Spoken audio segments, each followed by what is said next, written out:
আসসালামু আলাইকুম ওরহমতুল্লাহি বারাকাতু। সম্মানিত ভিউয়ার্স, আপনারা সবাই কেমন আছেন? আশা করছি ভালো আছেন।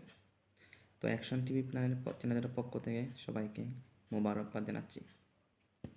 তো আমরা কয়েকটি ক্লাস দিয়েছিলাম এই চ্যানেলে, যা নতুনদের জন্য এবং যারা আরবিতে কথা বলতে চান, যারা কোরআনের অর্থ তুলতে চান তাদের জন্য।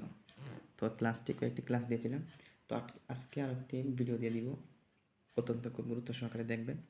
তো যারা এই চ্যানেলে নতুন, চ্যানেলটি সাবস্ক্রাইব করে পাশে থাকা বেল আইকনটি ক্লিক করে দিন এবং ভিডিওটি লাইক, শেয়ার, কমেন্ট করতে ভুলবেন না, যাতে নতুন নতুন ভিডিওর নোটিফিকেশন সহজে আপনার কাছে পৌঁছে যায়। তো আমরা আজকে দেখব একটা ভিডিওর মাধ্যমে আমরা একটি শব্দের মাধ্যমে আমরা প্রায় 15 থেকে 16টি শব্দের অর্থ শিখব এবং শব্দটি কীরকম ব্যবহারটা করতে হয় সেই রকম শিখব। আর এই মূল শব্দটি কী সেটাও দেখব। এরপরে আমরা এখানে এই শব্দটি কোরআনের মধ্যে কতটি স্থানে এসেছে সেটাও দেখব। তো আমরা প্রথমে দেখব মূল শব্দ হচ্ছে আল কি আল ইনজালু। মূল শব্দ হচ্ছে আল ইনজালু। আল ইনজালু শব্দটি কোরআনের মধ্যে এসেছে 183 বার।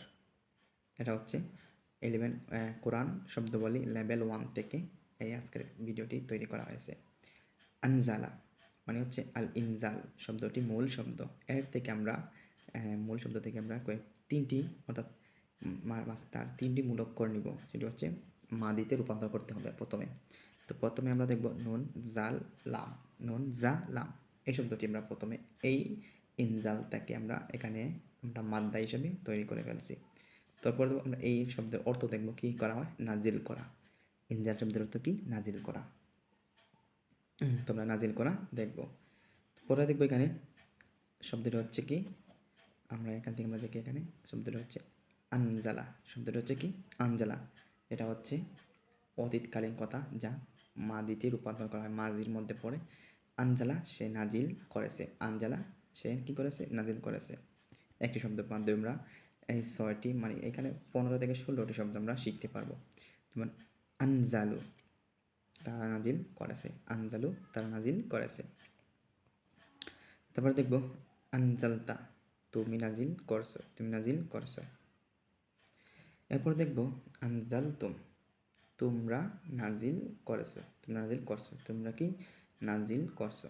আমরা অনেক সময় বলতে পারি উনি আর কান নাজিল করছে, উনি আর কথা কইছে, উনি আর কান নাজিল করতেছে, সেরকমভাবে বলতে হয়। তারপরে এখানে হচ্ছে আনজালতুম তোমরা নাজিল করছো। এখানে দেখবো আনজালতু আমি নাজিল করছি, আনজালতু কি আমি নাজিল করছি। আনজালনা আমরা নাজিল করছি, আনজালনা আমরা নাজিল করছি, আনজালনা আমরা নাজিল করছি। তো দেখেন এখানে হচ্ছে 6টি আমরা পারলাম, 6টি। তারপরে আমরা দেখবো এখানে এটি হচ্ছে মাদি, যখন আমরা পড়েছিলাম অতীতকালে কোনো কাজের কথা এখানে বলা হয়েছে, অতীতকালীন মানে অতীতকালের ক্রিয়ার কথা বলা হয়েছে এখানে। এখানে দেখবো ইউন জিলু, ইউন জিলু। এখানে আমরা যে 6টি পর্ব, 6টি হচ্ছে কি মুজারের মধ্যে পড়ে, যেটা হচ্ছে বর্তমানে বা ভবিষ্যৎকালেও সেটি কাজ তারা রূপান্তর করতে পারে, যেমন এরকম কথা বলা হয়েছে। তো আমরা দেখবো এখানে এটা হচ্ছে ইউন জিলু সে নাজিল করে বা করবে। একটা চিন দেখছেন, একটা কমা দাড়ি দেখছেন, দাড়ির মাধ্যমে আমরা বলতে পারি এখানে বাটা মানে এখানে উপস্থিত নাই, বা তারপরে বা দিয়ে আমরা উচ্চ অর্থটা তুলব। ইউন জিলু সে নাজিল করে বা করবে। এরপর এখানে দেখবো আমরা ইউন জিলু না তারা নাজিল করে বা করবে। ইউন জিলু না কি তারা নাজিল করবে, এখানে জমার সঙ্গে এটা হচ্ছে। তারপর হচ্ছে তুনজিলু, এখানে হচ্ছে কি তুনজিলু তুমি নাজিল করো বা করবে, তুনজিলু তুমি নাজিল করো বা করবে, তুনজিলু। এরপর হচ্ছে তুনজিলু না তোমরা নাজিল করো বা করবে, তুনজিলু না তুমি নাজিল বা করবে। এরপর দেখবো আমরা উনজিলু আমি নাজিল করি বা করব, উনজিলু আমি নাজিল করি বা করব। সর্বশেষ হচ্ছে নুনজিলু আমরা নাজিল করি বা করব, নুনজিলু আমরা নাজিল করি বা করব। আর আমরা 6টি শব্দ শিখতে পারলাম। এরপরে দেখো আমরা আমরের সেকার মধ্যে দেখবো আমরা কীরকম এখানে শব্দ রয়েছে। আনজিল তুমি নাজিল করো, তুমি কি নাজিল করো বা নাজিল করো তুমি, এটা আদেশবাচক শব্দ বোঝানো হয়েছে। আনজিল যেটা কি আদেশবাচক শব্দ বোঝানো হয়েছে। উনজিলা, না হচ্ছে এখানে হচ্ছে উনজিলু, নাজিল করো তোমরা, মানে এখানে জমার সেগা বোঝানো হয়েছে উনজিলু, তোমরা নাজিল করো তোমরা। এবার দেখো মঞ্জিল, মঞ্জিল যিনি নাজিল করেন, ইসমে তাফিয়াইল, মঞ্জিল ইসমে কি তাফিয়াইল। মনজাল, যা নাজিল করা হয়, মনজাল যা নাজিল করা হয়। তো দেখেন আমরা এখানে মূল একটি শব্দ, এই আল-ইনজাল শব্দ থেকে মাদ্দা পেলাম, এটা কত স্থানে এসে সেটা পেলাম, এটা নাজিল করা হয়েছে এটা অর্থ পেলাম। তারপরে আমরা দেখবো এখানে কতটি শব্দের মধ্যে এটা বর্ণনা করা আছে সেটাও দেখলাম। তারপরে এই ছয়টির মধ্যে আমরা দেখলাম ছয়টি, এখানে আমরা ছয়টি দেখলাম। তারপরে আমরা এখানে চলাম চারটি, মোট একটির মাধ্যমে আমরা মোট 16টি শব্দ শিখতে পারলাম আজকে। আলহামদুলিল্লাহ আমরা মোট 16টি শব্দ শিখতে পারলাম।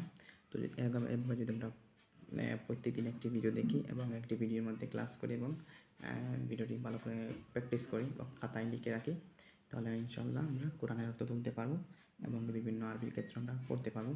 এবং আমরা একই শব্দের মাধ্যমে আমরা প্রায় 15 থেকে 16টি শব্দ শিখতে পারবো এবং আমাদের জন্য এত সহজ হবে যে আমরা কল্পনাও করতে পারি না। আমরা নতুনদের জন্য এরকম যে সৃষ্টি করেছি, আমরা চেষ্টা করবো আমরা একটি আয়ত্ত সহকারে আমরা ভালো করে আমরা এগুলো আয়ত্ত করতে হবে।